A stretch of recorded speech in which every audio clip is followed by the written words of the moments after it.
فإن المغرب يرفض كل الممارسات التي تستهدف المس بأمنه واستقراره، وسيتصدى لها بكل حزم ومسؤولية في إطار القانون وتحت سلطة القضاء. فمتى كان ترهيب المواطنين وتخريب ممتلكاتهم التي اكتسبوها بجهدهم وعرق جبينهم حقا من حقوق الإنسان،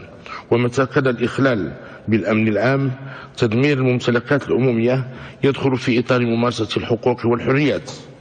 لقد سبق لنا في خطاب المسيرة سنة 1990 أن عبرنا عن رفضنا القاطع لهذه الممارسات، ونبهنا إلى أن أي شخص إما أن يكون وطني أو خائن، فليس هناك مرتبة وسطى بين الوطنية والخيانة، كما أنه ليس هناك درجات في الوطنية ولا في الخيانة، فأما أن يكون الشخص وطني وأما أن يكون خائن.